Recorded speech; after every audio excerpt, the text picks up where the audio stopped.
Tonight on Bat Controversy Live, James Gunn hates previous Batman versions. Oh my god! Let's look at the screenshots. Zack Snyder talks Rebel Moon and also talks about Gears of War. Box office, Gran Turismo came out this weekend and Blue Beetle saw a relatively small drop. David Ayer says his Suicide Squad experience broke him and is still pushing, of course, for the Ayer cut, which we all want to see. We'll talk about that and so much more tonight on Film Junkee Live. Digging up old stuff. It's what we're still doing. Some say it's fake, some say they're real, and I just say, you're all fucking crazy. Now you want to get nuts? Come on, let's get nuts.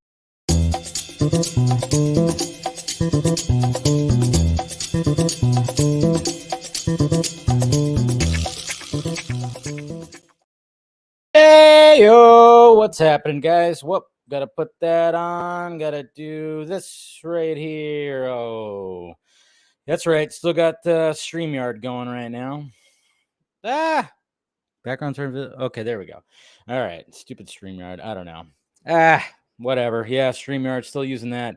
Still can't figure out what's going on with the Streamlabs OBS software. Still acting. I was trying to work on it today.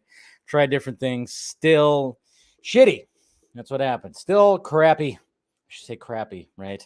You're not supposed to cuss in like the first minute of a YouTube video or a stream, right? Is that what the whole thing is? To capture the algorithm. Anyways, what's happening, guys? Welcome to Film Junkee Live on your, August 28th. That's right. Still in August, still hot as hell. Holy crap. Yeah, it's pretty damn hot out there. Hopefully you guys are doing good. Make sure you smash that like, thumbs up, subscribe if you haven't already.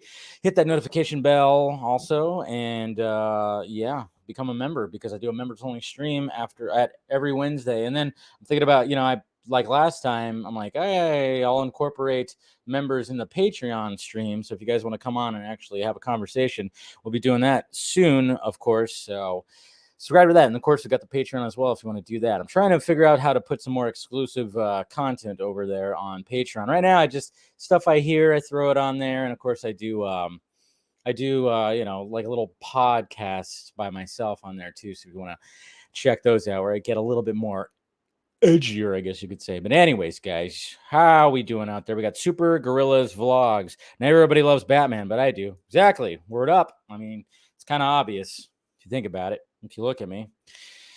All right, we got Eric right here. He kind of has a point about Jack Nicholson's Joker. I mean, I like his Joker, but still. There you go.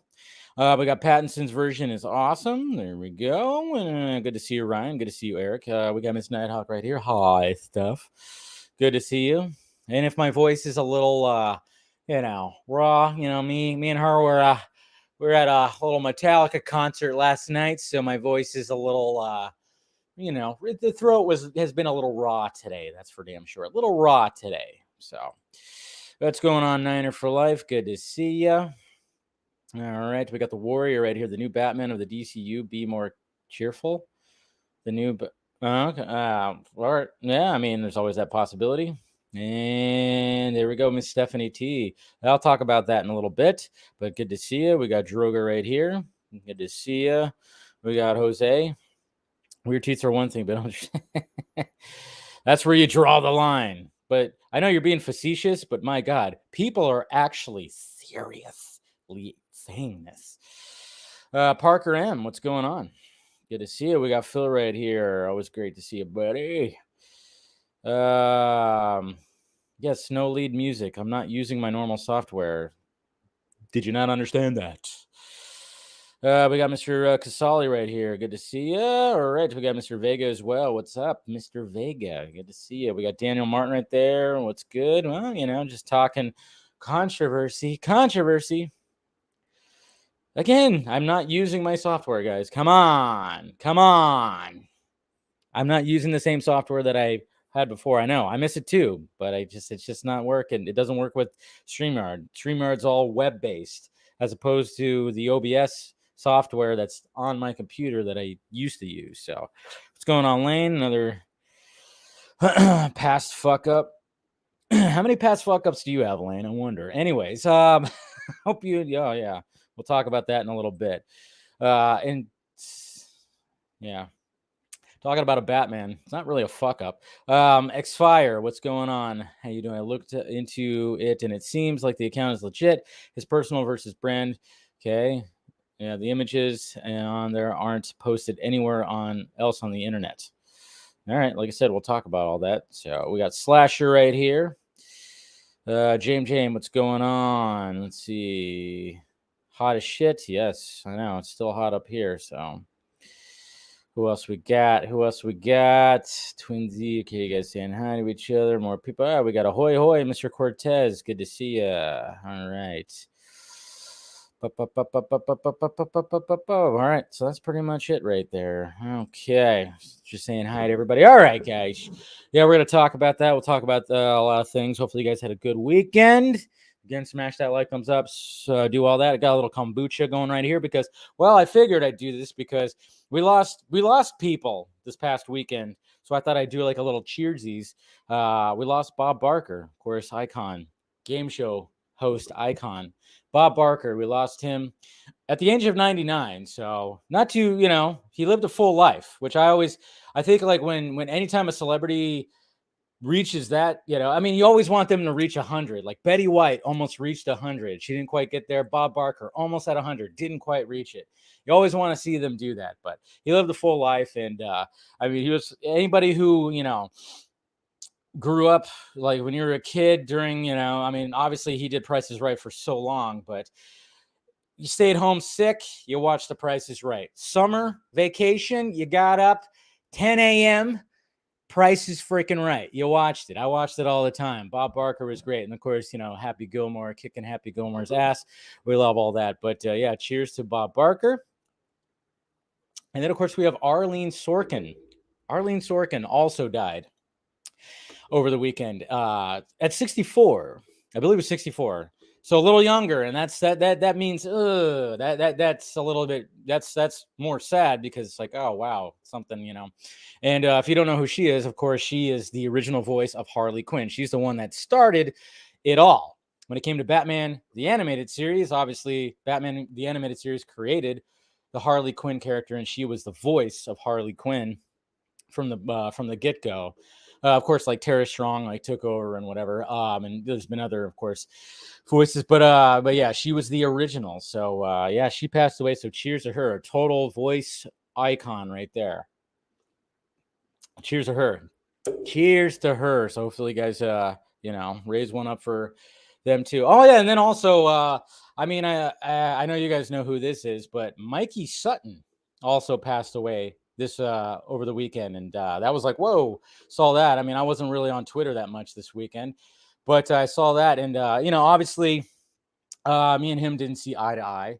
I never met the guy, never talked to the guy, but I know we didn't see eye to eye on things. Obviously, you guys know that, but and I'm certain that he has said things about me and other friends of mine on a certain stream, but but besides the point, you don't wish that upon anybody. And sad, that is pretty sad that I'm not sure exactly what was the cause of all that, but I have condolences to his friends and family too, so cheers.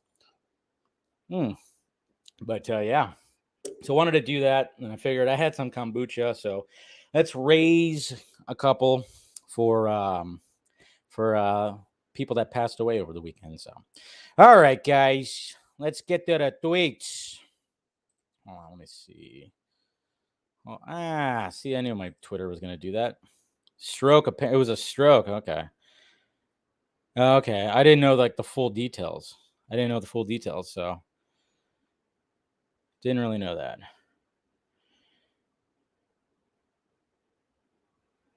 That Brandon. Oh yeah, Brandon Davis. Hey, what's up, Brandon? There you go. Didn't even see you. I was like, wait, Brandon Davis is in here? What's up, buddy? Need to get you back on the Vodka stream. But then sometimes when I see that, I'm like, is that really the person? Because some people make fake stuff like that. But anyways, if it's really you, hey man, get you back on the Vodka stream. I had a good time the last time you were on, which was a couple years ago, like 2 years ago. Come back on. Let's have a chat. And thank you for saying nice shirt. So yeah, it was pretty crazy. But what am I looking for here? Oh yeah, I was going to talk about before we get into it, I was going to talk about the Metallica concert Metallica concert. So I was going to show you guys this first. Is yes, I did see Metallica yesterday. I told you guys I won tickets. There's a LA station, KLOS 95.5. I ended up winning tickets. For some reason, I just have big time luck of winning Metallica tickets. Like I just have, Metallica. I for some reason I just have luck with it. It's the third time I've won Metallica tickets. Pretty crazy that it's happened. I mean, the other two was at more of a local station, but to actually win tickets at KLOS, pretty damn crazy. So, anyways, okay, so it is. Yeah, it is actually Brandon. Okay, so good. Yeah, man. I'll hit you up. Let's do it. Yeah, it was really fun talking to you and getting the panel on. So we'll work that out. I'll hit you up, message, or you can message me or whatever, and we'll make it happen. Would love to have a conversation with you with all the crazy stuff that's happened. But anyway, so I was going to, like I said, you could hear it in my voice. My voice is like a little bit deeper than it usually is. So, and so yeah, we were at the Metallica concert yesterday. So let's see. Actually, let me do it like. Let me do it. I don't know. This whole thing is weird. That's why I hate using. I'm so used to stream or my other thing. So StreamYard, just trying to get used to when it comes to sharing things. So all right. So do that, and then let's make it like that. There we go. All right. So obviously, I mean, that's what the stage looked like when we first got there. This is SoFi Stadium, of course, the new SoFi Stadium in LA. Beautiful. Absolutely beautiful. Absolutely beautiful. And then, of course, we got a couple of dorks right here. Yes, that's right. There's me and Miss Nighthawk right there. We're happy. We're giddy. We're like, oh, boy, what's that? What are we in store for? And then, of course, I posted a couple of videos, too. They always like to let's see. I think I did. Anyways, so of course, posted a couple. I don't want to be one of those people at concerts and just be like holding up my phone the whole time. So I'd, take a quick video and that's it. Of course, it's the whole start right here.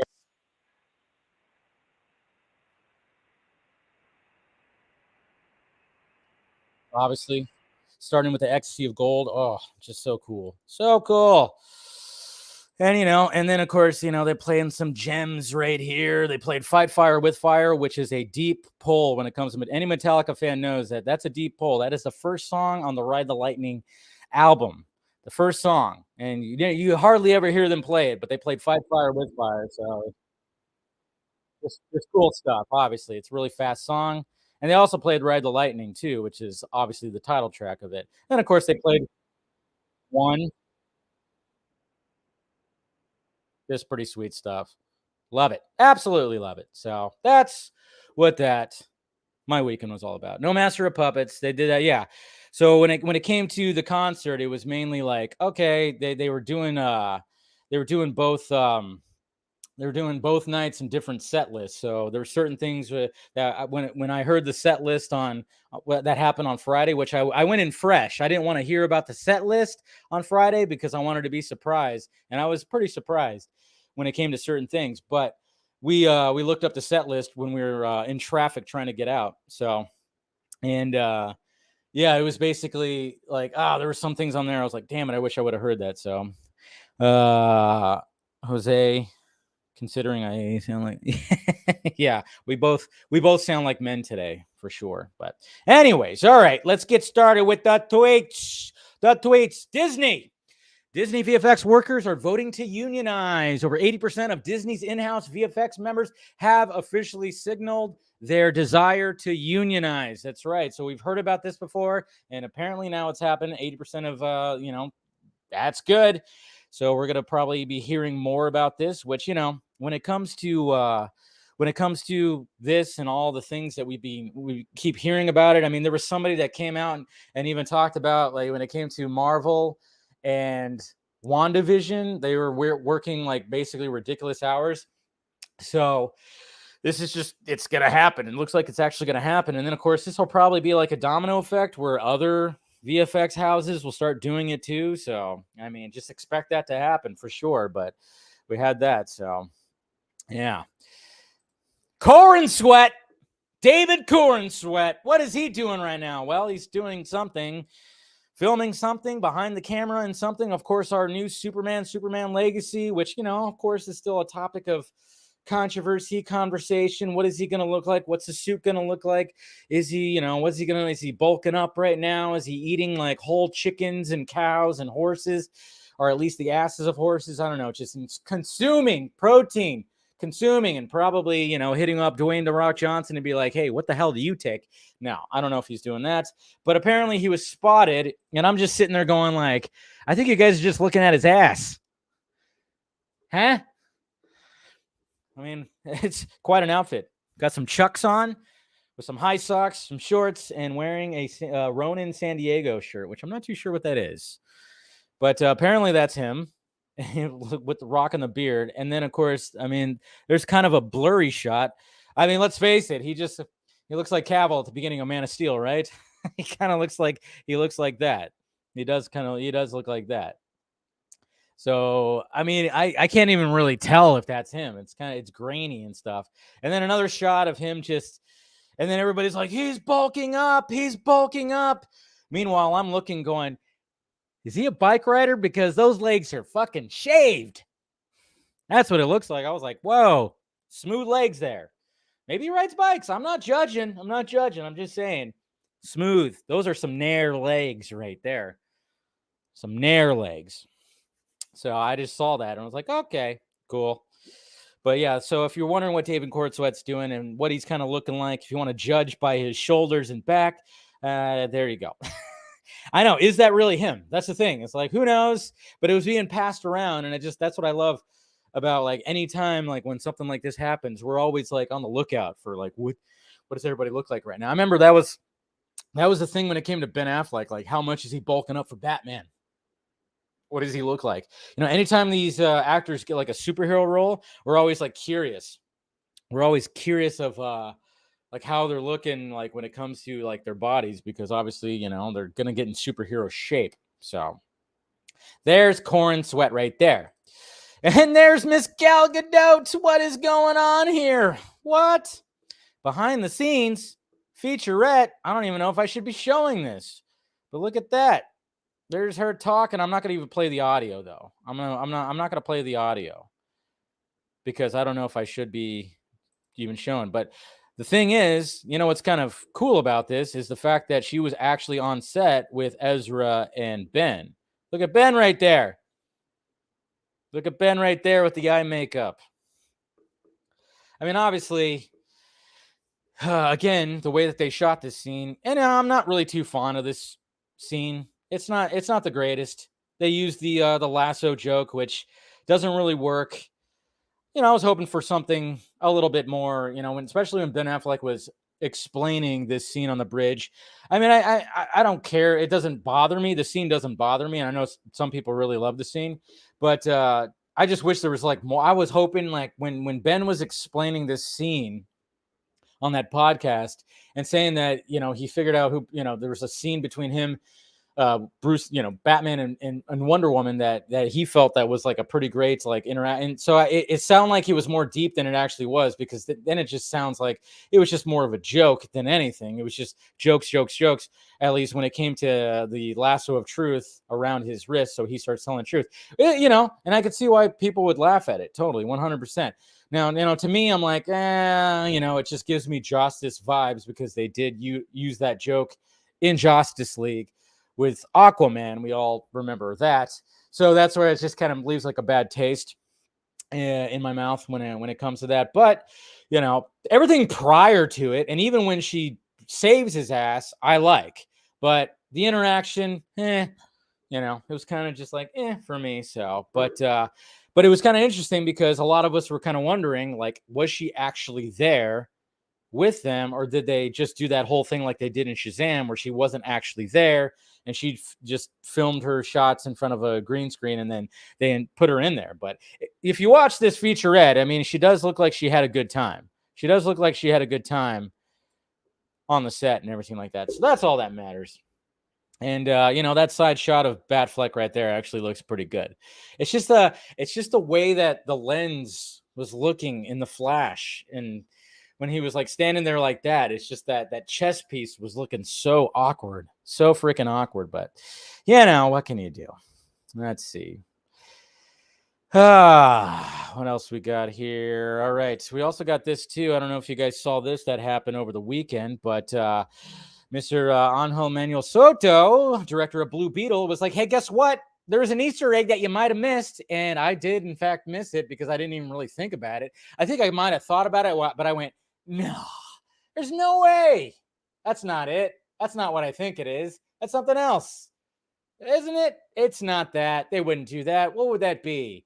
But obviously, when it comes to the opening credits of Blue Beetle, which I really like that opening sequence with the titles and the way it looks and the music, it's a great opening for Blue Beetle.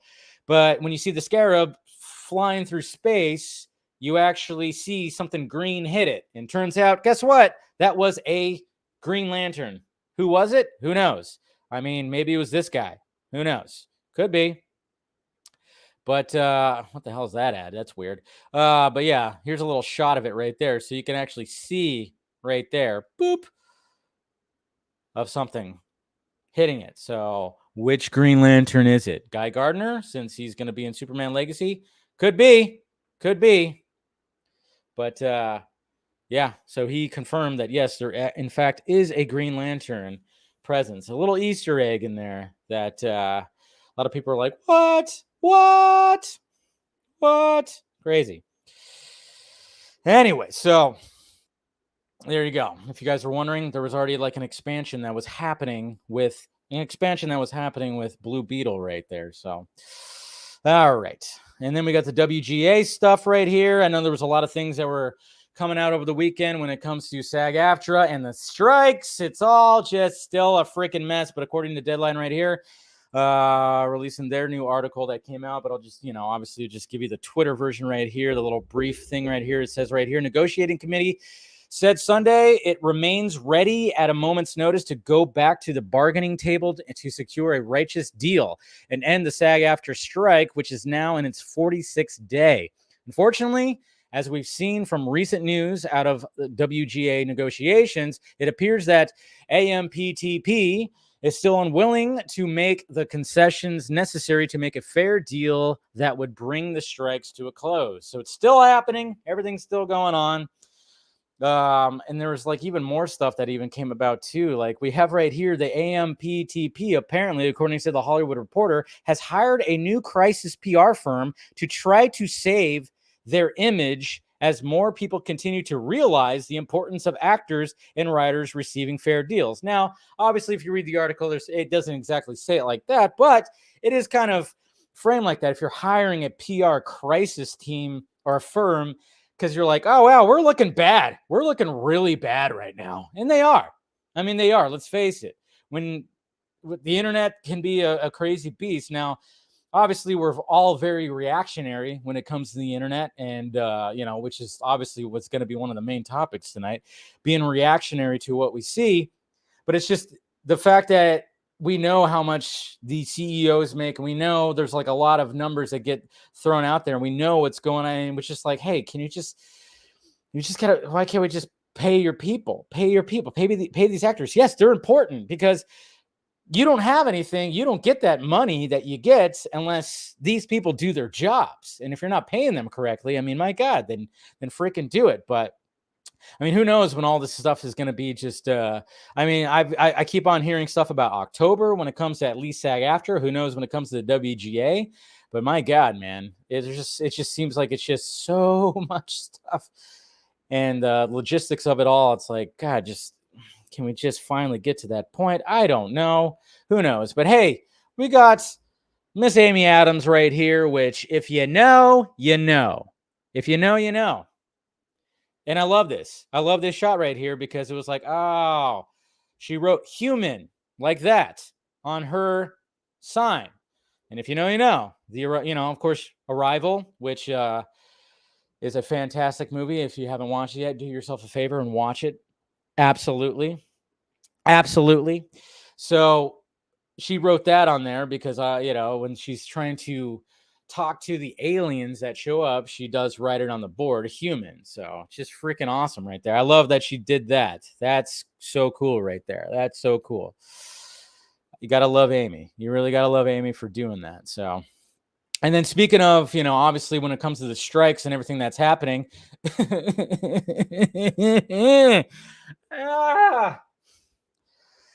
why? 3/15/24, guys. That's right. Dune Part 2 no longer coming out this year. It has now been pushed to next year, March 15th. So yeah, sad that this happened. But at the same time, and we talked about this on the Vodka stream, we talked about how, well, obviously when it comes to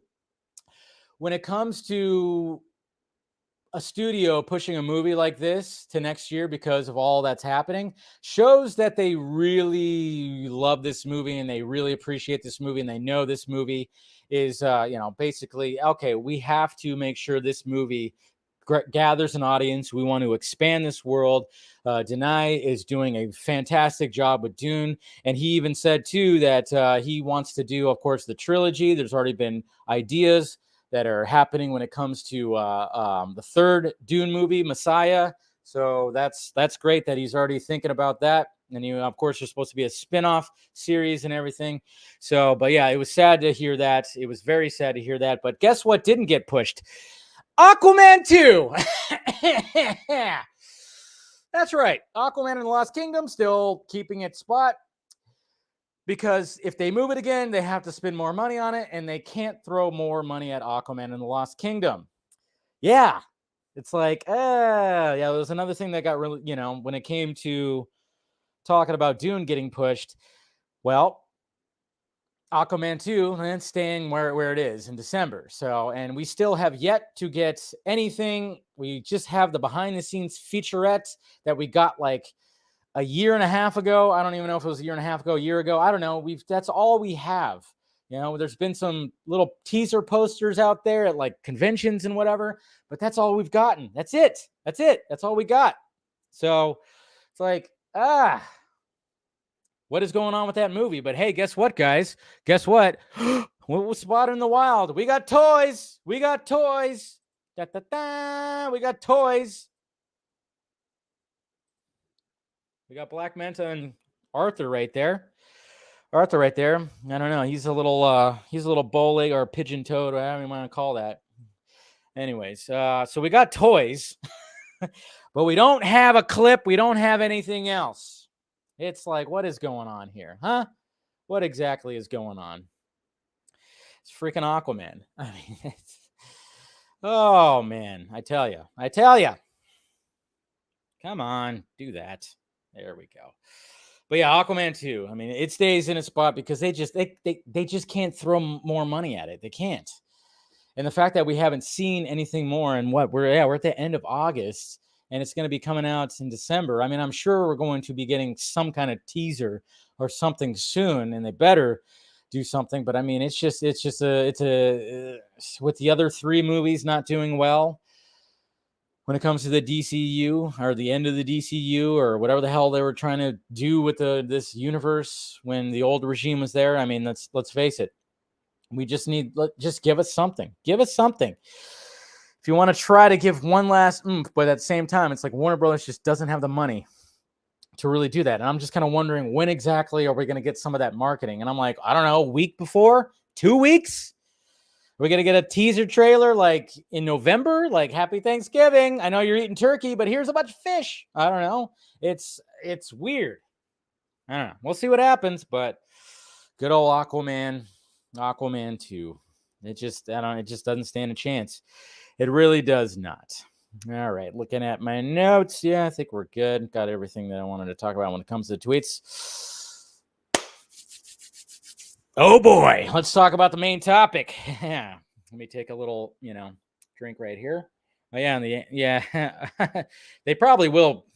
Somebody's gonna blame Amber Heard, or at least blame the whole trial thing. I don't know if they'll actually blame Amber Heard. I mean, I'm sure there's gonna be people that will, like Andy Signor. That guy will. He'll blame it on on Amber Heard for sure. But no, like when it comes to even like when it comes to Aquaman, I think though the fans will definitely do that. I don't think like Warner Brothers would actually do that, but they would probably blame the trial at least for some of that. So what's going on, Mr. Everett? It's good to see you, buddy. Anyways. All right, James Gunn, baby. Oh, God. He hates Batman, apparently. So if you guys are wondering what happened today, or at least over the weekend, I think this was actually yesterday, but somebody dug up some old post from James Gunn talking about certain things. This is like about 11, 12 years ago. Facebook posts. These aren't tweets. These are Facebook posts, or not posts. I mean, I think some of these almost look like direct messages, it seems like. But I think maybe he's just responding to certain messages. But I was like, man, if they were direct messages or, that's like private shit. Shouldn't even say that. So, but anyways, James Gunn talking about, I guess, when it comes to previous Batman iterations, specifically Batman 89 and Batman Begins. Apparently not too much of fun. And then, like I said at the beginning, if you are, it's just like one of those things, because I was kind of going back and forth, like, are they real? Are they not? It was kind of just like going back and forth, because obviously there was like that whole thing of like, well, if you go to James Gunn's page, if you search James Gunn on Facebook, there is a check mark by his name, but then it's like, no, he's got two. He's also got a personal one too that doesn't have the check mark. So he's got the one that's for like promoting things and whatever the hell that has the check mark. The other one doesn't. So it was like one of those. So I was like, when I was like investigating this whole thing, I was just going, okay, which one is it true? Is it not? And then I even thought too, I was like, man, if someone faked the screenshots, I'm like, really? You really have that much time on your hands to fake screenshots, and you're going to go after, and you're going to try to throw them under the bus for throwing shade at Batman 89 and Batman Begins? Okay. And if it was real, you really went back and dug into 12 years of Facebook posts? You had that much time. You hate James Gunn that much. Again, there's a weird obsession that happens when it comes to James Gunn when they're trying to find more things. And it's kind of funny, too, because I know like some people are just being facetious when they say it. And they're like, yeah, he crossed the line by talking about the GOAT, Mr. Michael Keaton. But there are some people that are feeling that way. And I'm like, really? That's more than you seem more upset than the pedo jokes. I mean, come on. You might want to look inward. I'm just saying. But anyway, so it's just crazy, like how much, like, I'm like, okay, so 12 years ago, and we're gonna pull up the screenshot right now. Let me see. Let me find that screenshot right here. Okay, so we're gonna pull up the screenshot right here that has like the different things. And we're gonna read them off right here to see what everybody was like getting all upset about right here. Okay, so first off, I'm gonna do that. Okay. So right here, James Gunn says, the Tim Burton Batman is poorly written. The soundtrack is the worst work of everyone involved, and it is absolutely one of the most boring films ever. Not only that, but the reveal of the Joker as the killer of Bruce Wayne's parents spits in the face of Batman's origin, and it is a nullification of the bottomless thirst for vengeance that necessarily drives Batman. It pretends not to be campy, but it is completely so. And on top of everything, the dark creature of the night can't even move his fucking neck. Give me a fucking break. It's a ridiculous, awful film. Burton's Planet of the Apes is genius in comparison. He compared it to Planet of the Apes. The Mark Wahlberg. How do the apes get like this? How do the apes get like this? Yeah, that was pretty bad. That was pretty bad. Thank God for the reboots, right? The reboot trilogy was a chef's kiss. And pure cinema. Mainly, yeah. Anyway, so that was the first thing that he said. So, yeah, it was a lot of people were like, oh, my God, how dare you said that. Now, a couple of things. Now, obviously, when it comes to my take on Keaton's Batman, I'm a fan, so I totally would disagree with him right here, 100%. But at the same time, this is someone's opinion. This is an opinion. I'm not going to get all huffy puffy about an opinion. This is his opinion. 12 years ago. I'm kind of curious what he would say now. What would he say now about 89 Burton? Would he say the same thing? Would he say like, oh yeah, I still feel the same way? Would he actually do that? You know, James, this is before even Guardians of the Galaxy came out. This is before James Gunn, this is when James Gunn was, I don't know if he was popping pills or doing something, drinking. I know he's been very open about doing all that. So there's always that whole thing. But, but the way I looked at it, I'm like, okay, that was his opinion. All right. I disagree with some of this stuff. I mean, it is kind of funny. He talks about the not moving. He can't move his neck.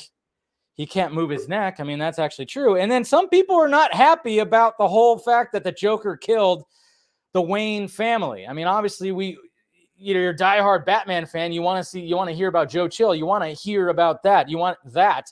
And as much as I love the Burton one, I could pull it apart. As being a Batman fan myself, yeah, I could totally pull it apart. But at the same time, I appreciate it because what Burton did right there was absolutely fantastic. And just imagine being back in that day and hearing that Michael fucking Keaton, Mr. Mom, comedian Michael Keaton, it was going to be Batman. And I talk to people that don't even like his version of Batman. I don't get all upset. Like, oh my God, how dare you say that? No. Do not do that. A bottomless thirst for vengeance and campy. I mean, it's got some campiness to it. And then right here, he was responding to somebody. He said, Keaton did have a ridiculous voice. That said, I'd rather put up with a ridiculous voice than with horrible action sequences and acting barely worthy of the Batman TV show. Yikes. I have no idea how you can think that the Burton Batman has more similarities with Moore or Miller's Batman and Joker than Nolan does. And listen, I have problems with both Nolan films. I don't think either one is classic. I don't even really think Batman Begins is good. But they're far superior to the first Batman. That's right. He also went after Christopher Nolan. That is forbidden, guys. That is forbidden. You don't go after Christopher Nolan. No, you don't do that. But so it's funny because not only did he piss off the fans of, Keaton, Burton, he also pissed off the Bale and Nolan people too, apparently at one point. He did that too, and he was just like throwing it out there, not giving a shit. I actually kind of respect the fact that he was throwing it out there, not giving a shit. None of your defenses get by the fact that despite being the first cinematic dark take on Batman, so what? Stallone's Judge Dredd was the first dark take on Judge Dredd. The movie is awful. So he compared it to I am the law. I am the law. Yeah, that one. So, yeah, again, this is just Gunn doing what Gunn was doing back in the 2000s. Again, I would like kind of, obviously, when he can actually start talking or even doing some things, and I'm wondering if he's actually going to come out and say anything about that, was I wonder if he's going to respond to this. And then finally, with this message right here, and Jack Nicholson as the Joker is Jack Nicholson in The Shining with shitty clown makeup. Fuck you, everyone involved. Fuck you, everyone involved with that travesty. Jesus Christ. He was going for it. He was definitely going for it with that one. I mean, I don't agree with that. I'm like, hell yeah, what are you talking about? Jack Nicholson's Joker? Hey, it's great. But at the same time, it's like Burton let Jack Nicholson be Jack Nicholson. Jack Nicholson had top billing. Remember that. He did. It was Nicholson Keaton. He had top billing. So it was like, you're not gonna do that. You're not gonna tell Jack Nicholson how to do Jack Nicholson. But he had like a great laugh, and I don't think the makeup was shit. It wasn't shit. So I disagree with that one too. But at the same time, I'm just kind of going like, all right, why is this even a thing? Why are we getting upset? Okay, I mean, it is kind of funny that he said all this 12 years ago, and now he's running DC Studios. It is kind of funny. It is kind of interesting. But at the same time, I'm just kind of going like, I don't know. It was an opinion. It was opinion 12 years ago. And to me, I'm just like, it didn't bother me. Being a Batman fan, it didn't bother me. Like if I knew James Gunn then and we were talking and he was saying all this, I would like have a debate with him and be like, no, fuck you, you're wrong, and this, that, and this, fuck off, and whatever the hell. There'd be all that kind of stuff. But at the same time, it's like, who gives a shit? Again, it's opinions. It's just opinions. So it doesn't really, I don't know. I don't know why everything was getting so, why? Yeah. Like, the thing I could pick apart what I disagree with, obviously. But it's just kind of funny. It's just hilarious. And again, I'm like, why? Okay, so this is just gonna be a thing. We're gonna be digging into more stuff. Are we gonna dig into like the very first Facebook post? I mean, that's the thing, is like, let's face it, James Gunn is a dork. He's a dork. Okay, he's a dork. A lot of us are dorks. We're all dorks. I'm a fucking dork, for God's sakes. And he was trying to be edgy back in in the 2000s when he was like coming up as a filmmaker, trying to be edgy and weird, yes, and all was that. And then it seems like everything's good. I mean, he's made some big movies. Now he's a name. Now he's running the studios. He's married, and it's all this, who knows? He's still a dork, of course, but I just don't get, like, how is this supposed to, like, is now Warner Brothers going to be like, oh, we better fire this guy because how dare he say this about, Bale and Keaton or Nolan and Burton? I mean, to me, it just doesn't seem like this is anything. It's like it's what we call a nothing burger. It's a nothing burger, in my opinion. That's what I'm thinking. It's just a nothing burger. If you already know they are going to do, they're going to dig more stuff. Of course. So, yeah, it's just, it's cringy. It's definitely cringy too. Oh yeah, like that's what's funny about this as well. But I mean, I see tweets that go like, James Gunn hates DC. It's like, no, he doesn't hate DC. But it's kind of funny if you slap somebody else's name on this, another director's name on this. I mean, and then we could do the whole thing too. It's like, well, what if this was Zack Snyder that said this? Obviously, there's the people who are like most mad about this wouldn't be mad about this, because I remember when Keaton was cast in The Flash, and then of course there was all the news that he was going to be the DCU Batman. Holy shit! Was that just? It was madness. Everybody was like, fuck that old man. He was saying all this shit. Those movies suck and blah, blah, blah. Now those same people are like, how dare James Gunn say this about Michael Keaton? The hypocrisy. Always hypocrisy. It's like back and forth. It's like, what the fuck? It's all crazy. He was disrespecting other filmmakers. That's the only thing I have a problem with. Yeah, that's happened before. Quentin Tarantino's done it. There's people that have done that, but yeah, it's not a good look, and I don't think he would do that now, for sure. He definitely wouldn't do that now. Being where he's at, he wouldn't do that now. Back in the 2000s, this guy, like I said, he was,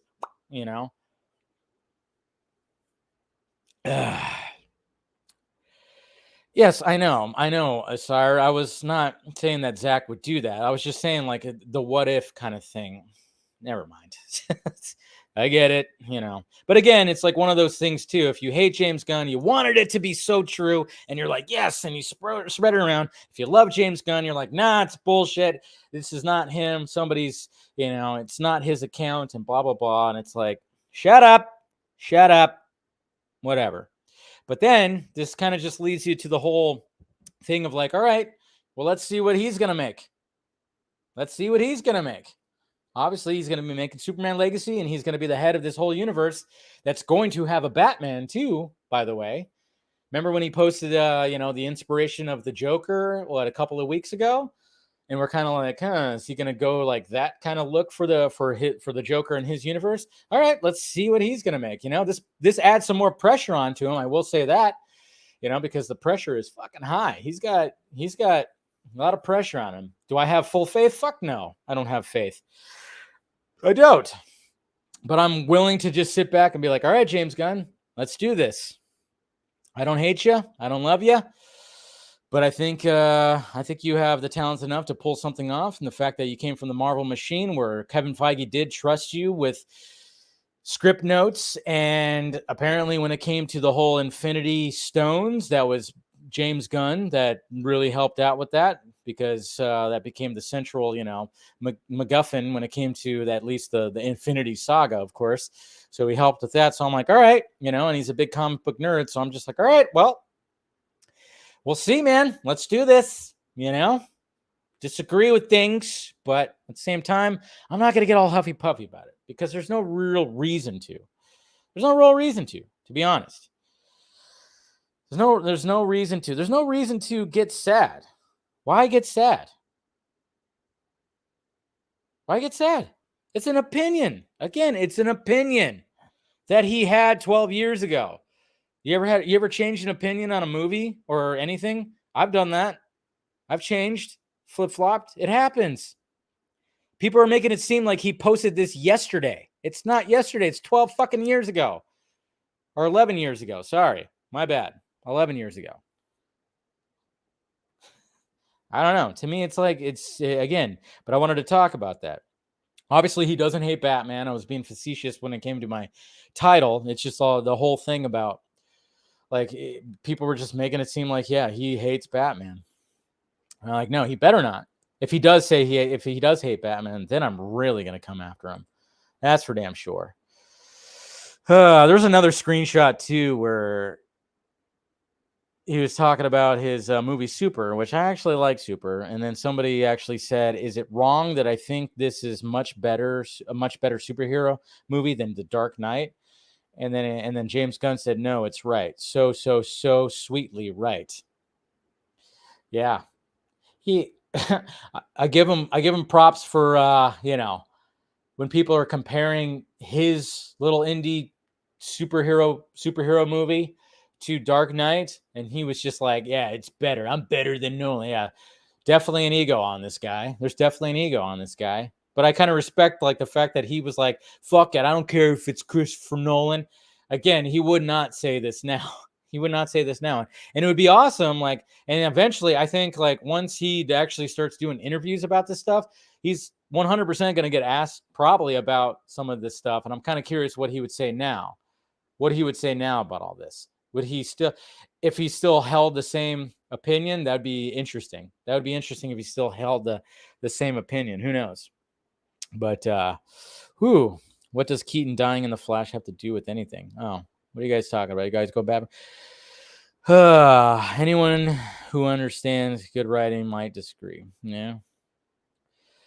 But now there are hypocrites that will defend him and trash Nolan. Oh, yeah, there's also that too. Yeah, I know. There's both sides. But again, let people have opinions. I don't know. It's just opinions.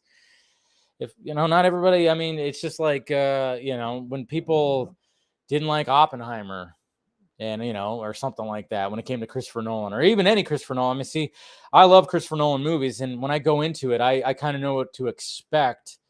And maybe some people just don't like that. Logan Paul certainly did. They're just talking. We talked about that last week. Just a bunch of people talking. But it's like, it's all good. It's whatever. All right, let's talk about Zack Snyder. Huh? Let's talk about some Zack Snyder and Rebel Moon. Let's get off the James Gunn talk and go to Zack Snyder, which, there's not going to be anything dug up from him, right? There's not going to be anything. They try, same people do try to, like, bring up quotes, and they don't like the quotes, and those get spread around. Some of his quotes about the way that he approaches certain things. Yeah, they try to do that too. And some people might find some of the things, maybe his opinions on certain things and the way to approach certain things. They don't like it either. They don't like it either. There's people that do that and they spread it around. They say this, shit. And it's, to me, I'm just like, okay, well, again, that's your opinion. Okay. I can disagree with it. And then I can even point to the things that you're wrong. But, so Zack Snyder talking about with IGN and Polygon and all this stuff like that. I'm just going to kind of go through some things, some little bullet points when it came to talking more about Rebel Moon, talking about, obviously there was so many things, Las Vegas, and the first thing, Las Vegas, and the Norse God series that he's doing with Jay Oliva, and I think Jay Oliva is also working on Las Vegas. they basically said like, yeah, they confirmed that, yeah, it's still going to be happening. So don't worry. I think there was just something that happened with the animation studios when it came to those. But those are still coming. It seems like next year is also going to be a great year for Zack Snyder content, which is great. He talked about like, well, let's see. Let's move on with that. So then here's a quote right here talking about comparison to Star Wars, because obviously it's kind of funny that the Rebel Moon trailer did show up, and then you got Ahsoka, and you got two shots of females like with like two lightsaber type of weapons going on right there, which let's face it, Star Wars, it's obviously going to be very lighter. This is not. I mean, again, I posted the clip from the Vodka stream where Stephen Colbert, who's been on the set of Rebel Moon and then also the Netflix event, and just hearing all the information and talking about a lot of the things. It's like, I mean, let's face it, when you watch that, yes, there are Star Wars similarities, but to me, it's just like I was seeing other things. It just didn't feel like Star Wars for sure. And I think we're all happy the fact that his story didn't get picked up by Star Wars. So we have a quote here that says, I don't think you can make a sci-fi movie now that's not going to be compared to Star Wars in some way. And I do welcome it, and I'm happy to discuss its place and where it will end up in popular culture in regards to the legacy of Star Wars. Again, Zack Snyder is a big Star Wars fan. We know this. And again, how Star Wars was started, it got inspired, by your Flash Gordon. I mean, let's face it, it's when George Lucas couldn't do what he wanted to do, he made his own thing, but it was very much an inspiration. Everything's like, there's a lot of inspiration. So Sophia, of course, talking about why she relates to Korra. There was that quote right there. I was born in Algeria, and Korra is found on another planet that's not her home. I was not abducted, but my roots are not necessarily where I live and not where I grew up and not where I was born. I can relate to that. So just talking about the character of Korra, her character, and relating to that character, which is great. And then, of course, the director's cuts, which we've talked about too. The Rebel Moon director's cut is close to an hour of extra content, so I think it's a legitimate extended universe version. You really get to see a lot.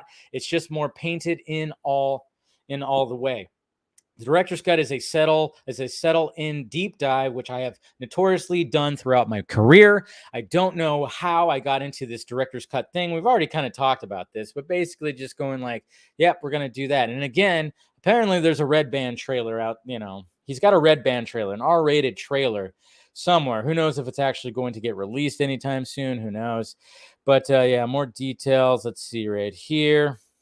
Okay, and then of course there was the yeah, and then this one right here. This one.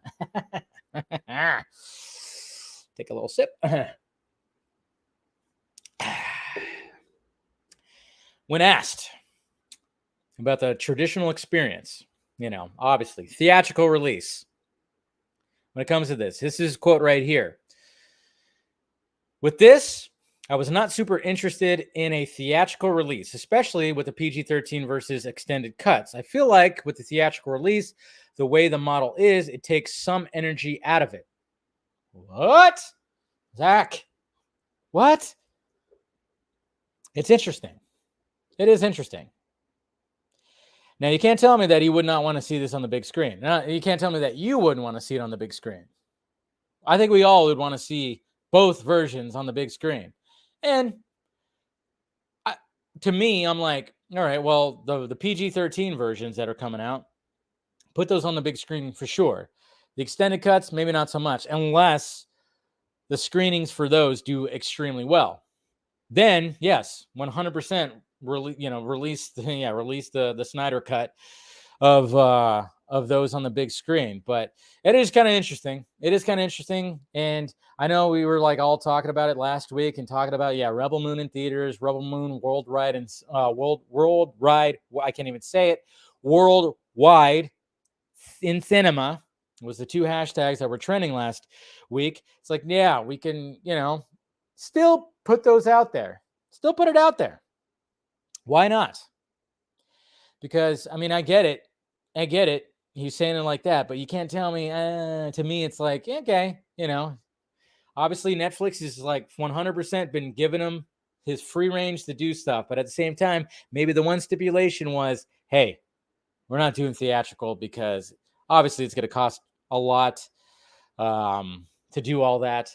But I mean, to me, I'm like, I still 100% would believe that Zack would absolutely love to see the film on the big screen and all that. But that was his quote about theatrical. But yeah, still post it. Still post about, trying to get it out there. So then Netflix can actually see that and maybe they'll consider it, because I think it should still get some kind of limited release. And then I wouldn't be surprised a couple years down the road, we'll have another SnyderCon event and he's going to, rent out a theater and put it on a big, huge screen. He also said this too about Director's Cut and his fans. So talking about us, my big fans would say, why are they fucking with you?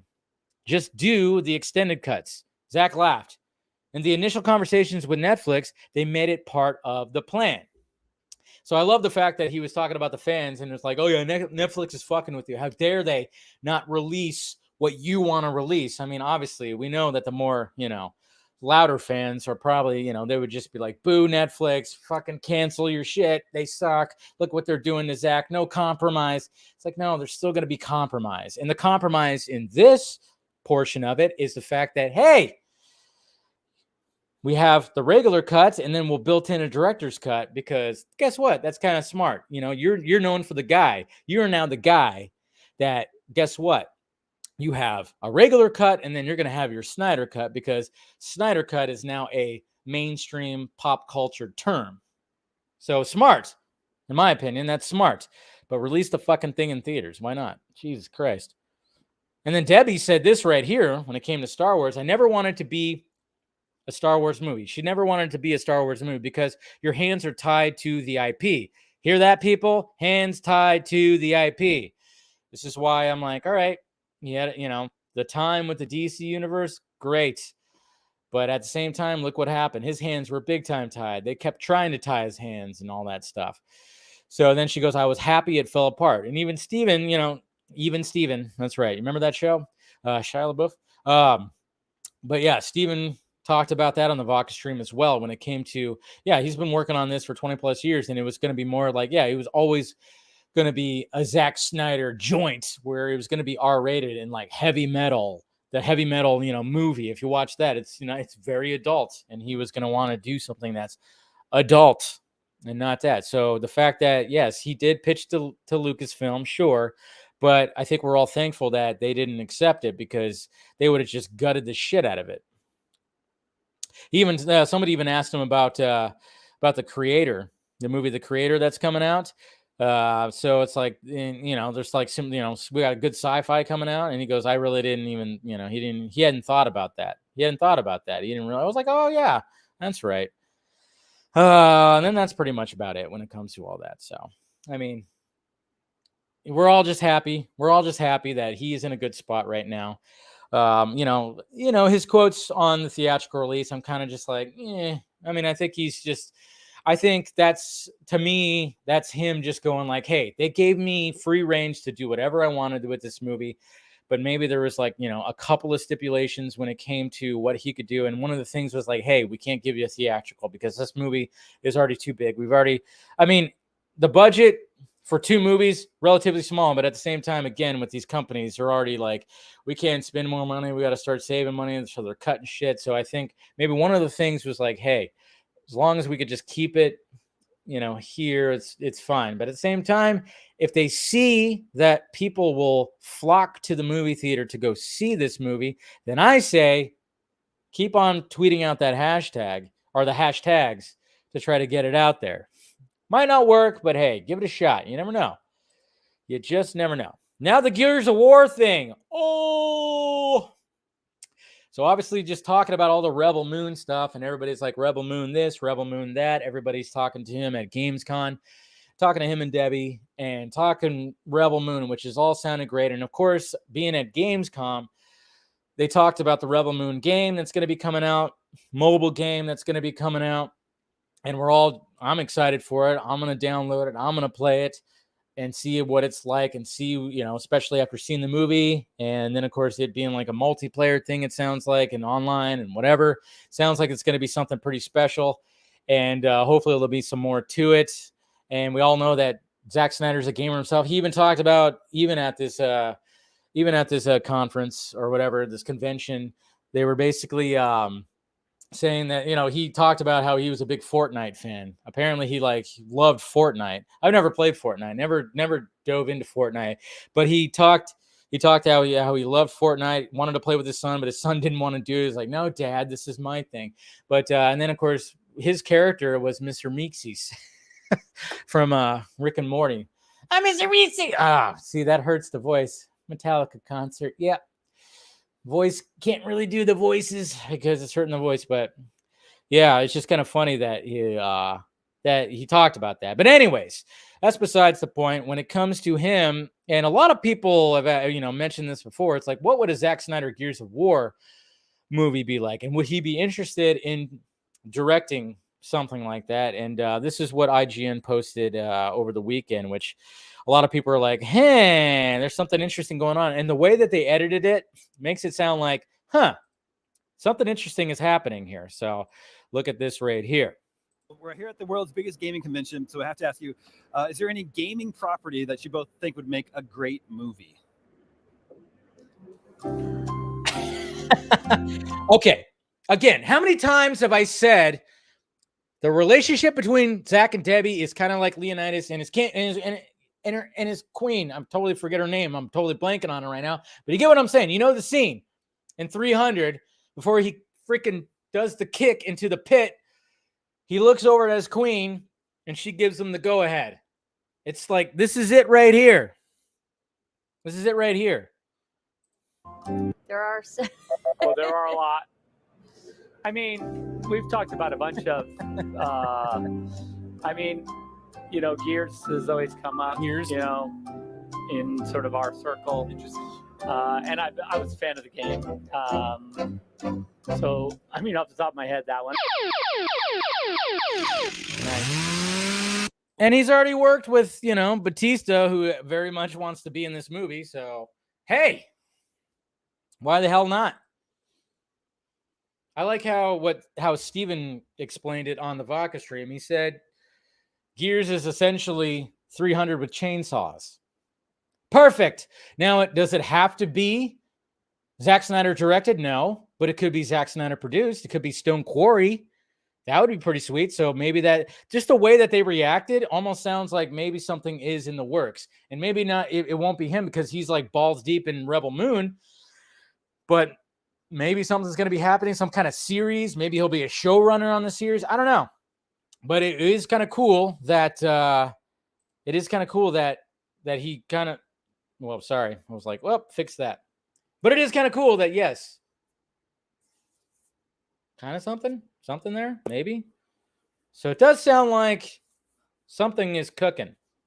Again, doesn't have to be Stone. It doesn't have to be Zack Snyder. It could be Stone Quarry. So it'd be Zack Snyder produced. And it seems like maybe something's already happening right there, which could be great. Again, like what Steven said, 300 with chainsaws. All right. Box office. Let's get to the box office. Gears of War. I don't know if he says yes, dear, all the time. I think it's just one of those things as like when it comes to the business side of it, that's what it is. It's like, the expression of, behind every good man is a good woman, which is a great expression. Definitely is. But in their relationship, she's the producer. So she does have to reel him in sometimes, but it's not like she's always slapping his wrist or something like that. And I don't think he's like one of those like, yes, dear, yet. No, I'm sure it's not not like that at all. I mean, I remember when I was on the Vodka stream and I talked to Debbie, and then Zack came in real quick, and then he just was like, "Oh yeah, I'm gonna make chili, so I'll be right. I'm gonna get up." If you guys saw that, but that was a fun. Definitely a fun interview that we had right there. So anyways, box office. So we got Gran Turismo that finally came out. I remember I was talking about it like 2 weeks ago, but I forgot that they pushed it 2 weeks. But yeah, Gran Turismo came out this weekend. And then of course we're going to be looking at the drop for Blue Beetle because, well, I mean, when it comes to Blue Beetle, we're, we all eyes on that. I mean, yes, Gran Turismo came out. A lot of people talking good things about Gran Turismo, by the way. I've been seeing good reviews about it. And at first I thought, this isn't going to work. And then I saw more footage, saw more trailers, and I went, okay, maybe it can work. I used to play the game, so maybe it can work. And I know this was like, based on a true story, of course, probably loosely, but, and it's, it's Neil Blomkamp. So I do definitely want to see it one of these times. So, but the box office when it comes to Gran Turismo, boop. Now, of course, right there, 17.4 million doll hairs. So 53.9 million worldwide. Not sure what the budget is, but I'm sure it wasn't that high. So not too bad. 53.9. Not too bad. And then, of course, Barbie is still killing it. And it's at, 1.3 billion still. But, yeah, it's still killing it right now.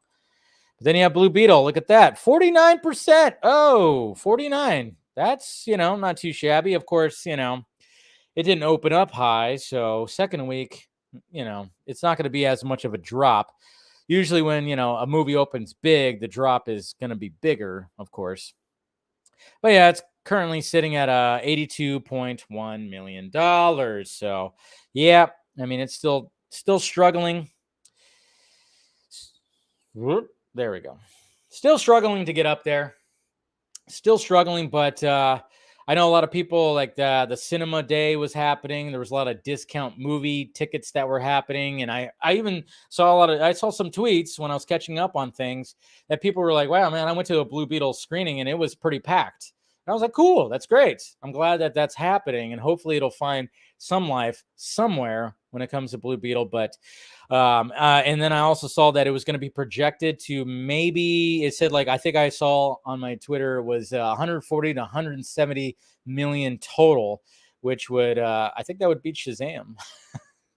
But yeah, sadly, with a $104 million reported budget, yeah, it would probably have to be, about 250, 300 to be a profitable movie, but it's definitely not going to happen. But hey, what can you do? It's still an enjoyable movie. I enjoyed it. Can't wait to watch it again. And just go check it out, guys. Support the little guy. Why not support the little guy?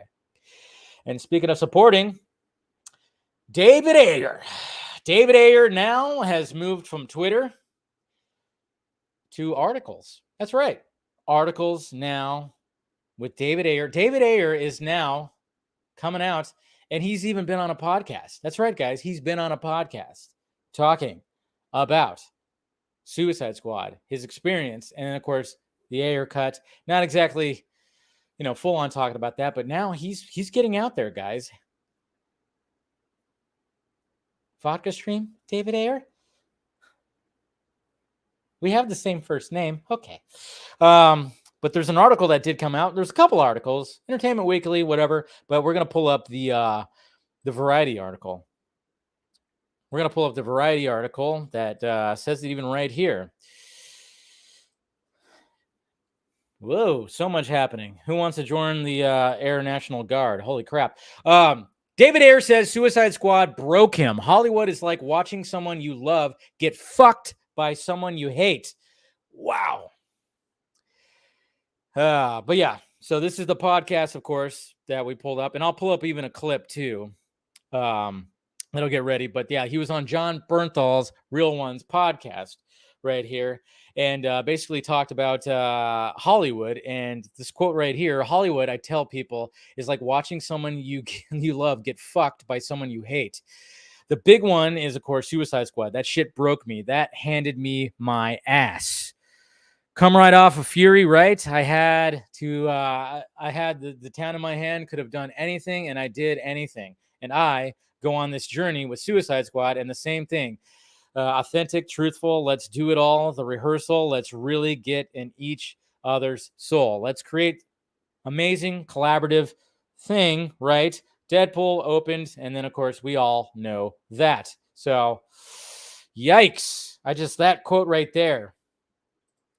You feel it. You feel with that quote right there. But yeah, let me pull up that.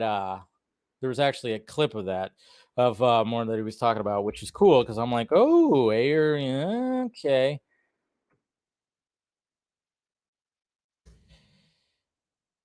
Boy, I mean, that's just that hits you hard right there. But yeah, let's pull up this clip right here because this is it's a good clip rather than me just read the damn thing. So here's oh, that's not what I was going for. Come on. All right, hold on. Sorry. There we go. That one. All right. Hold on. Let me click that again. Trying to still get used to going back to StreamYard right here. All right. So here's the clip.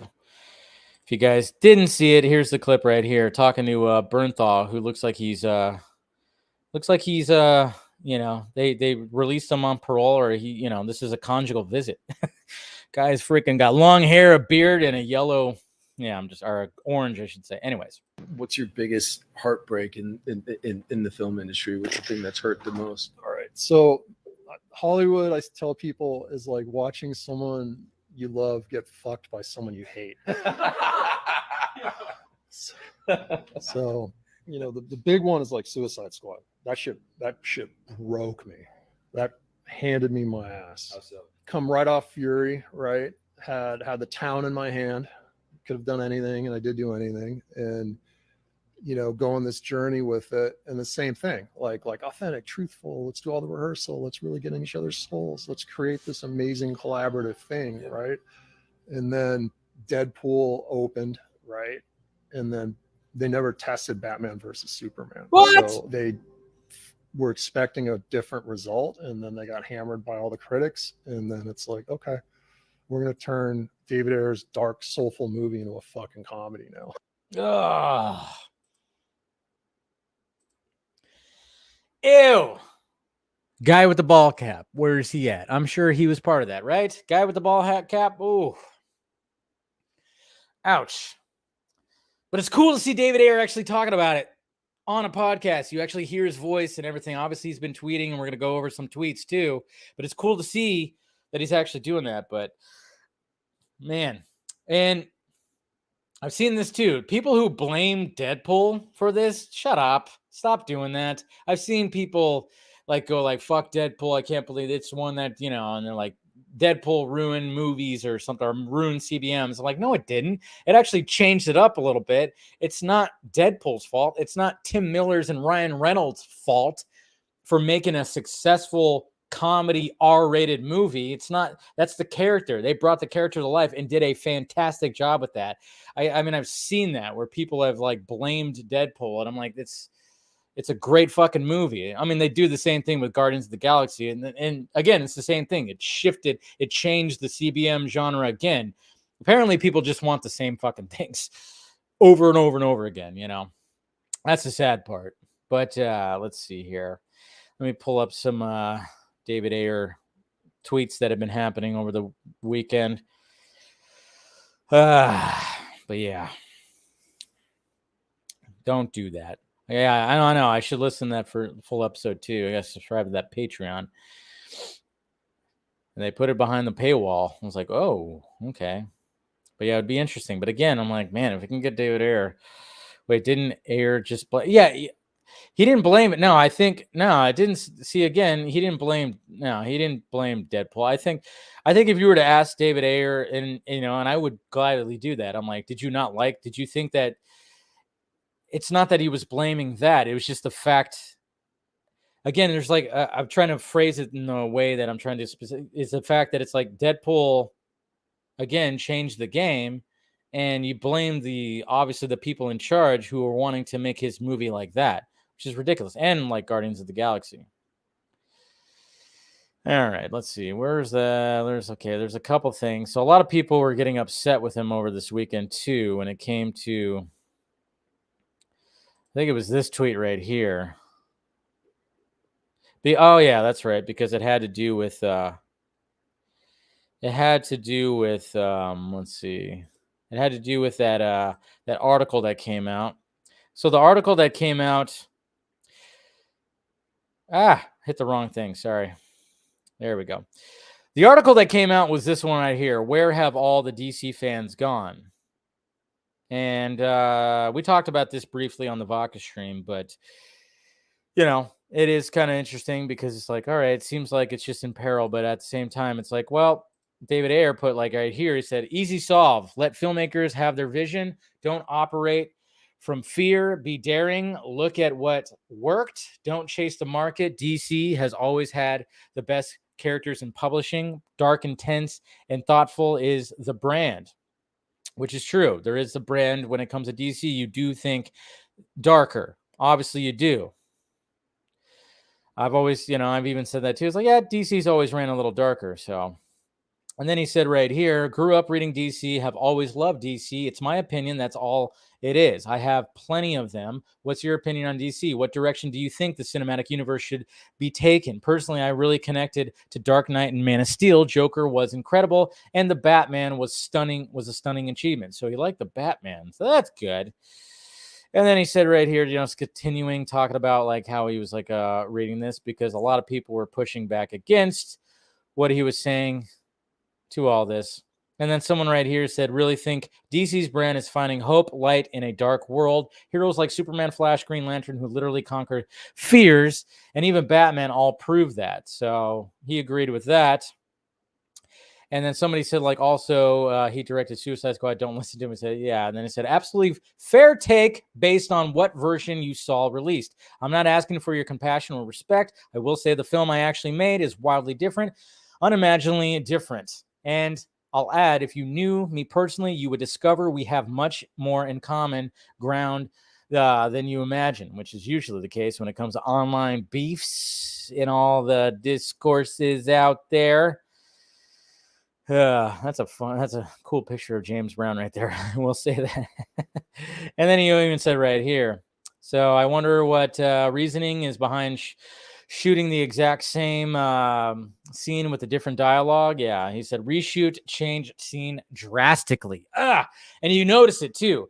I remember because right here, this right here obviously is from the Comic-Con trailer. And the way that Jared Leto's Joker says, I'm not going to hurt you. They're really, really bad, and everybody was talking about that really. But then when you actually watch Suicide Squad, he doesn't say it the way that it was said in that first trailer. I'm not going to kill you. I'm just going to hurt you really, really bad. Yeah. But it was different, obviously, in the actual movie. And apparently that drastically changed the scene right there. Boy. And I think that was pretty much it when it came to talking about that. But yeah, of course, he retweeted that stuff, the articles that were coming out for it. Yeah, that's pretty much it when it came to that.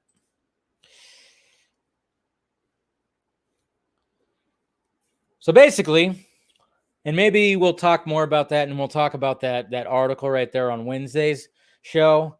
We'll talk about that article about, where have DC fans gone and everything. And then, we'll kind of go over some of that because a lot of people were having like a little huffy puffy about like what, some people don't like the dark. Some people, it's no matter what, there's always going to be fans that are going to be pissed off. I mean, look at James Gunn. Look at James Gunn when it came to Tim Burton and Christopher Nolan's first attempts at Batman. Look at how he responded. He didn't like the certain things. And I mean, there's always going to be people that don't like it. But if you can capture like, a little bit of that audience out there. And I think his definitely would. It's just interesting that one of the biggest things that from that clip is the fact that they didn't test Batman versus Superman. They didn't test it. Which I wish they would not. I wish they wouldn't test things even more because that seems to just fuck a lot of things up. Anytime they do like a test screening, like I understand why they do it, but then at the same time, it's like when they get these notes back and then all of a sudden they want to make all these changes. It's just really it's like I wouldn't be surprised if like at one point they're never gonna have like any big directors that want to do a CBM, but then at the same time. if you direct a CBM, you get more of that money, especially if you direct a good one. And then you're like, you know, you might end up directing a trilogy, and then you just get that sweet CBM money. That's, I don't know. It's just all, it's all crazy. It's all crazy. Gunn hates comics in general. He thinks they are stupid. He said it himself in the past. Okay.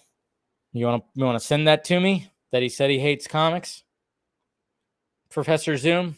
Well, you're Professor Zoom, so you went back to, I get it. You went back to the past and you saw that he said he hated comics. No, he did not like Burton's Batman. Gunn hates comics. I don't know. Yeah. I was like, I don't know where he said he hates comics. He seems to like comics a lot. He does seem like he likes comics a lot. So I'm trying to, you know, if you want to, you know, send that to me, we can read that off the air. So, yeah, he hates puppies. He hates cats. You did? Okay. You sent it to me? Okay.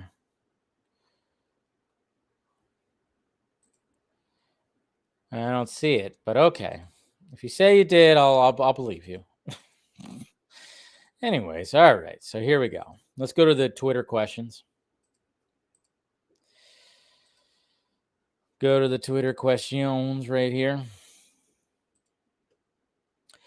All right, let's start off with Brad. Hey, okay. So what's going on, Brad? So with Ayer talking this openly about the cut of Suicide Squad and seemingly getting the thumbs up from Gunn that it'll happen, isn't it time to pull the trigger on it soon, or at least openly acknowledge it? Also, I'm starting to think the strike could last a year. Oh yeah, I think it's going to probably last into next year. So yeah, that could be it. I don't know. I keep hearing, I've heard October, but I've also heard it's going to go into next year. So Saffron, yeah, okay, Scoot, this is Scoot. With TMNT and Blue Beetle getting turnout boosts from admission discounts, do you think it's time that price of admission in general went down with concession inflation the way it is? Don't you think it's about time working class folk are cut some slack? Yeah, I mean, it's going to get to the point where theaters, I mean, I think at this point, I mean, we've talked about this many times, is movie theaters are just going to be like, it's like going to an amusement park now. It's gotten to that point where it's going to an amusement park now. So they should really separate it. They should separate, they should have, these movie theater chains should have their big movie theaters where it's like, yeah, the luxury seats, the, you know, getting served food, high quality food, booze and all that stuff. But man, can we just have some like small ones that have like 2 screens, 3 screens? And yeah, you could have like $6 movie tickets. You just go watch the movie. It doesn't have to be the highest quality. Hell, it could be an attraction in and of itself. Like the olden days when we used to watch movies like this, and it was just like you sat in this chair that was not very comfortable, and you had sticky floors, and you just watched the fucking movie. But nowadays, it's like you go into, it's like an amusement park. It's like, hey, it's like walking into a mini mall. Hey, we got desserts right here. We got arcades over here. We got, you know, a daycare right here, and then we got a bar over here. It's like, Jesus Christ, it's all over the place. So they should really separate those two, and maybe even have, you know, smaller. I don't know. That's just the idea that I just popped in my head right now. Have these smaller movie theaters that are just basic, like you sit in a chair and you watch the damn movie, and that way you don't have to pay. And you know what's going to happen is a lot of these movie theaters are going to be like automated. It's going to, AI is going to it's going to be fully automated. It's already getting to that point. There's no such thing as a ticket terror anymore. It's not like they're grabbing your ticket and ripping it and throwing it in a thing. It's all digital now. So, I mean, when it's just going to get to a point where you don't even have that person who has to do can you make your screen brighter? Beep, you know, you're just going to pass along your phone, and it's just going to go beep, and it's just going to count that. And then you're going to walk up to the bar. Let me get this beep. And then it's just going to fill up. Everything's going to be like automated now because of how ridiculous it is. Eric, hey, Dave, saw Flash on shelf at Walmart today. Lo and behold, It's got deleted scenes on 4K, not the Blu-ray. Nothing against 4K, but 4K players are at least $100 right now. Seriously, I can't imagine the Blu-ray has no space, never been a problem before. What gives, WB? Wait, what? Let's see. It's got deleted scenes on 4K, but not Blu-ray. Okay. What are the deleted scenes? I'm sure they're not the ones that like the Cavill ones or, any of that. I don't know what they're doing. I don't know what these companies are doing. I mean, obviously they're trying to pinch pennies anywhere they can. So, Mr. Nobody, I don't hate or love Gunn. Same here. I just want to sit back and see what he's cooking. Me too. Didn't know what to expect from the Batman, but Matt Reeves surprised us with a great film. I'm holding out hope, but staying on the side of caution. I'm right there with you, Mr. Nobody.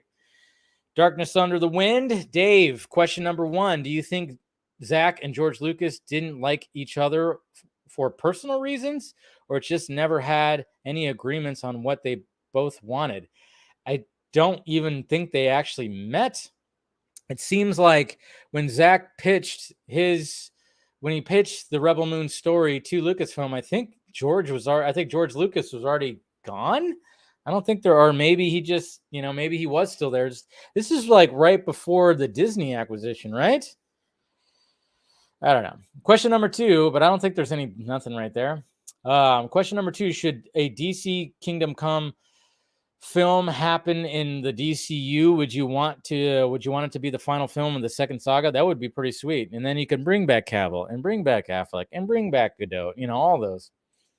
Question 3, do you think Gunn made the statement on not liking certain versions of Batman because of them not being how they are in the comics, since he has said he knows how these characters are and what they do in certain situations? Well, according to somebody in the chat, he hates comics.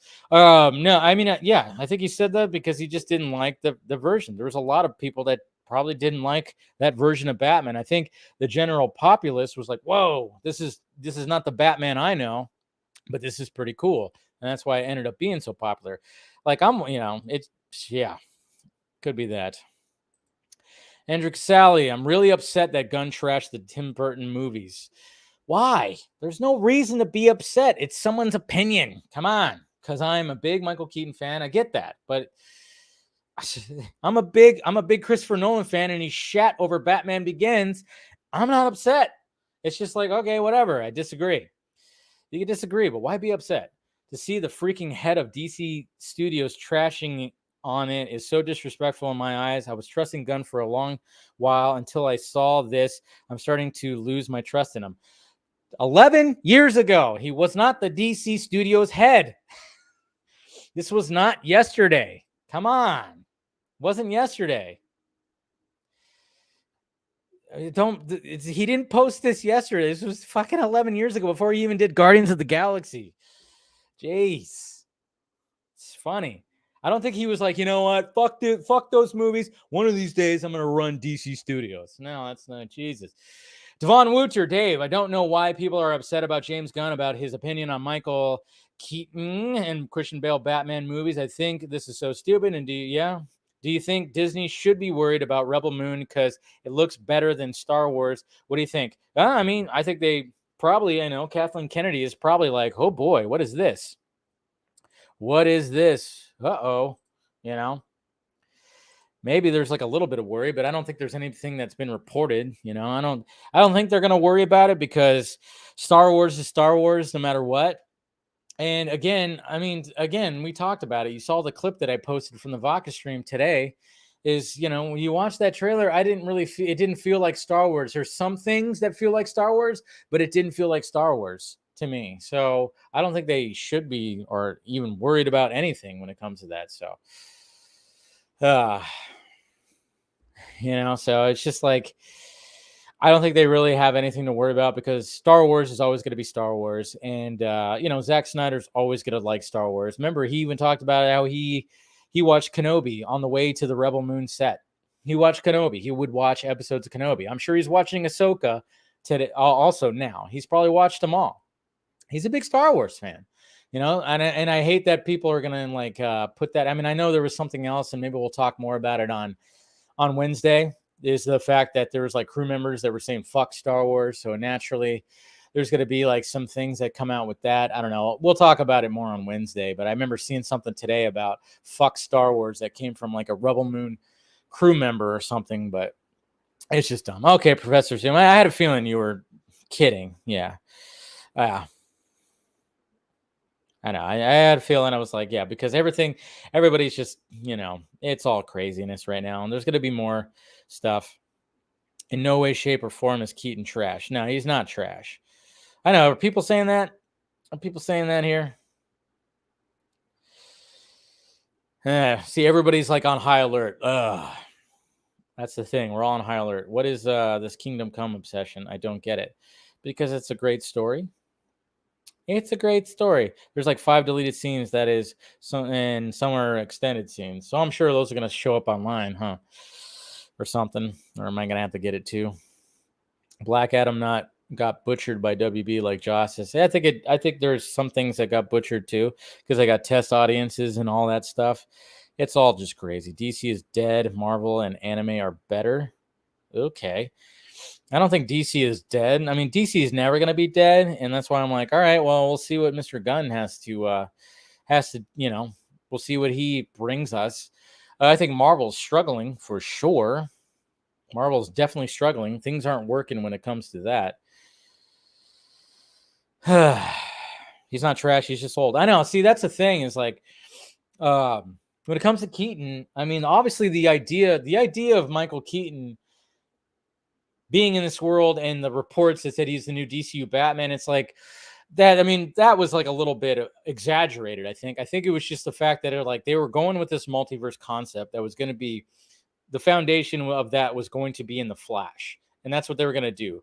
And that's why at the end with the whole spaghetti multiverse thing is that once everything got put back together, Michael Keaton's Batman was still going to be the Batman in his world. It was going to be the Batman in his world, and he was going to act more like a Nick Fury type, probably still getting into the costume every now and again. So there, then we're going to have the Batgirl movie. He's going to have a presence there, and then he was going to have a scene in Aquaman at one point, and then God knows what else there was going to be. But it was going to lead to the Crisis event that most likely he probably would have died in there. But at the same time, it's like, with the whole thing and the transitional stuff that was happening, it's like, no, I mean, there were people that, from what I gathered, that did not like that idea of keeping Michael Keaton on. James Gunn came in and probably was like, yeah, I get it, or something like that. But I was hearing like Alan Horn didn't like the idea. Zaslav didn't like the idea. They didn't know where, like, what is, because it was an idea that was conjured up by Walter fucking Hamada, cocksucker. The guy, I mean, I could see like, okay, yeah, I'll lead it to a Crisis event, but I don't think he knew exactly where it was going to go and how it was going to be and all this stuff. And where the Batman Beyond movie was going to fit, that was going to be interesting too, like how that was going to be. So, all right, guys, let's go ahead and wrap this up. And like I said, I know I miss the music too, but like I said, I can't until I get the software bugs worked out or whatever the hell. Then hopefully we'll get all that back. But make sure you smash that like, thumbs up, do all the things, subscribe to the Patreon if you want to support the channel. And if you want to become a member, members only stream after every Wednesday stream. So go ahead and do that. And like I said, we have a little bit more of a talk, a little bit more personal and everything. I'll see you guys on Wednesday. Thank you for joining me tonight. Love ya. Talk to you later.